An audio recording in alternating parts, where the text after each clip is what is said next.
अब बात होगी SCO समिट की। प्रधानमंत्री मोदी भी गए हैं, पुतिन भी हैं और जिनपिंग भी हैं। चलिए देखें जरा क्या हो रहा है।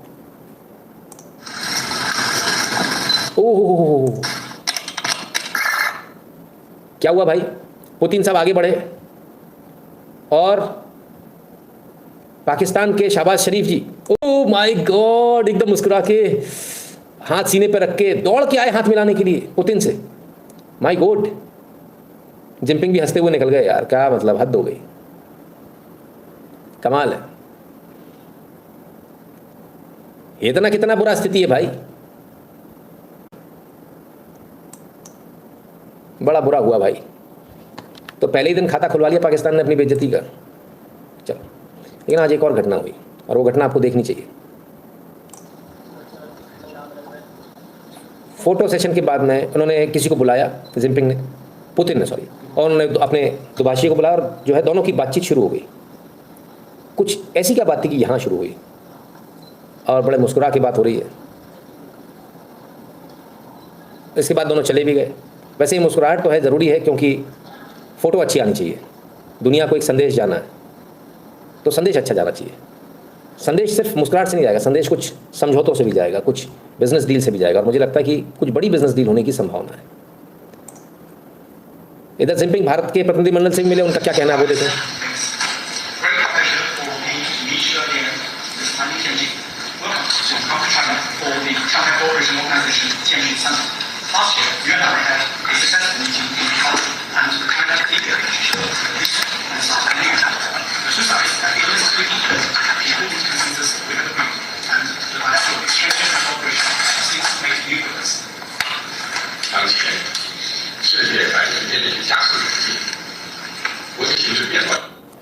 तो प्रधानमंत्री और जिनपिंग आमने सामने बैठे हैं और आमने सामने बैठकर इस बार मुद्दा बिल्कुल अलग है।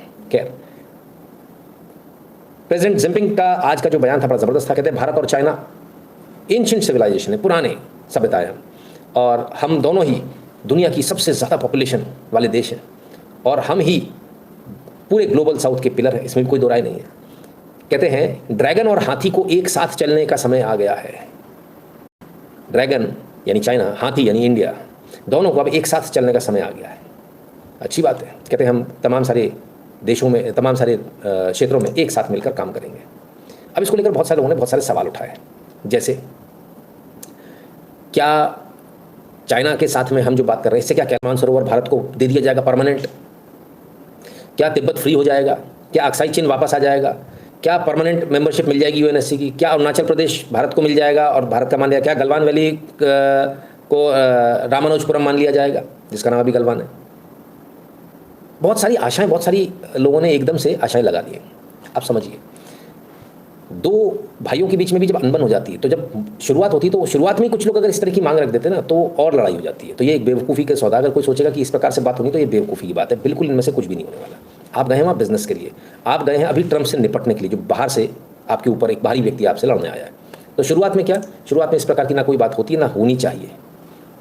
तो जनता के बीच में जो बातें हैं ना कि इस तरह की बात उठानी चाहिए, बिल्कुल नहीं उठानी चाहिए। अभी हम बिजनेस के लिए गए, चाइना कह रहा है हमारे देश में आपको जो बेचना है आप बेचो, आपके लिए बाजार खुला है, ठीक है, क्योंकि उसे ये डर है कि भारत कहीं अमेरिका की तरफ रोक लगाना शुरू ना कर दे। अमेरिका अब अलग थलग पड़ता चला जा रहा है, और SCO समिट बहुत कुछ बताएगा कि आने वाले समय में क्या होने वाला है।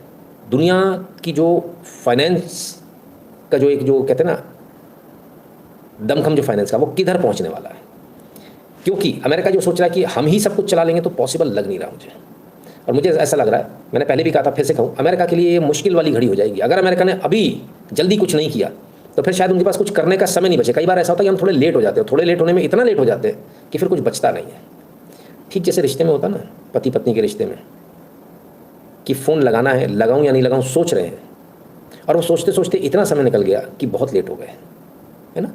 लड़ाई हो गई, सोच रहे हैं फ़ोन लगाएंगे, लगाएं नहीं लगाएं, दोनों सोच ही रहे हो, कांड हो गया, राइट। तो अमेरिका के पास इतना समय नहीं। और मैं ऐसा क्यों बोल रहा हूँ, उसका कारण है, आइए समझिए। हाँ नमस्ते, मेरा हिंदी नाम अंजलि है और चाइनीज नाम जंग xiao। मैं चैनल मीडिया ग्रुप हिंदी सेवा से हूँ।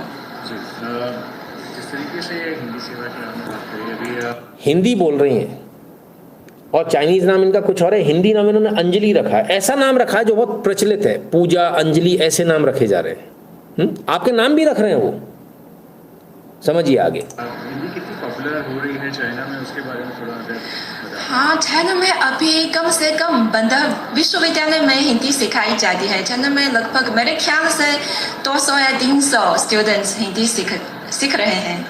अभी प्रेसिडेंट शी और प्राइम मिनिस्टर मोदी, प्रधानमंत्री मोदी की मुलाकात हुई। कैसे देखती है, कितना इम्पोर्टेंट है चाइना के लिए ये मुलाकात, और दोनों देशों के रिश्तों को आप कैसे देखते हैं? मेरे ख्याल से तो चीन भारत, क्योंकि हम पड़ोसी देश हैं और हम तो दुनिया के प्रमुख विकासशील देश और तो बड़ी अर्थव्यवस्थाएं भी है, तो हमारे दोनों के व्यापारिक सहयोग भी बहुत ज़्यादा है, बहुत संभावना भी है। तो जैसे कई साल पहले चीन और भारत के व्यापारिक व्यापार तो शायद हर साल लगभग 100 अरब डॉलर रहा है, तो इसलिए शायद बहुत संभावना होगा। इसलिए हमें एक दूसरे से तनाव नहीं करना चाहिए, हमें हाथ मिलाकर एक साथ काम करना चाहिए।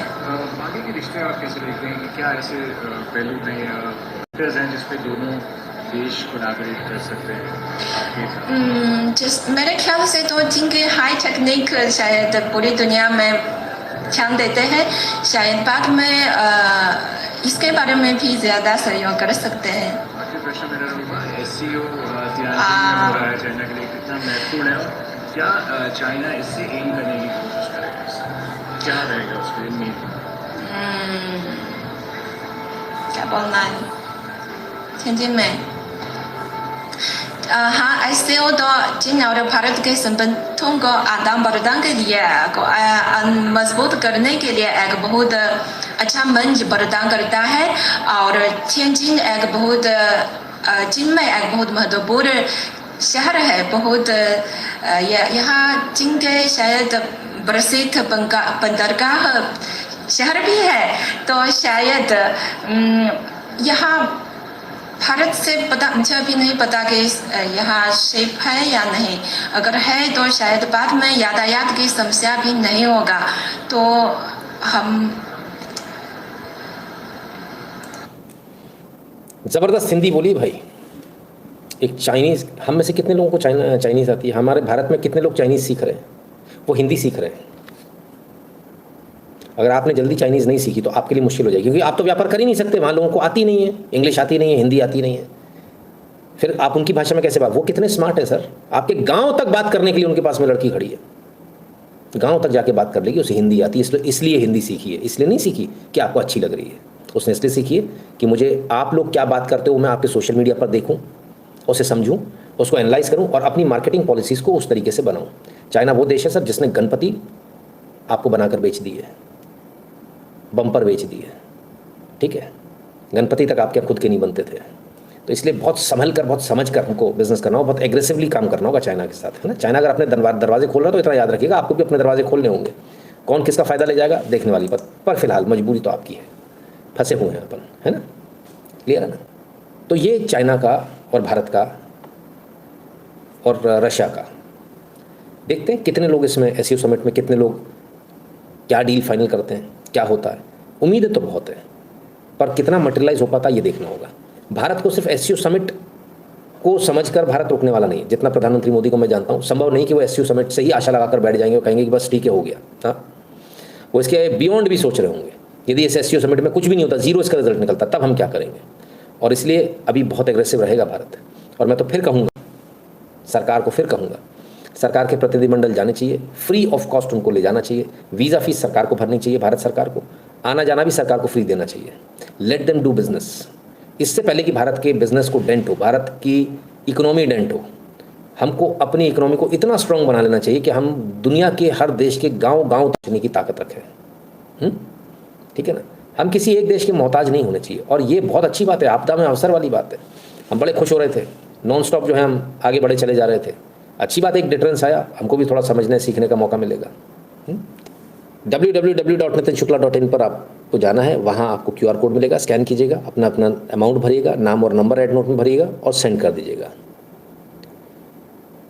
टेलीग्राम और व्हाट्सएप के चैनल से ध्यान से जुड़ जाइएगा। जो भारत के बाहर है वो पेटीएम और पेपाल वाला बटन दबाकर अपना अपना पेमेंट करने का कष्ट करें।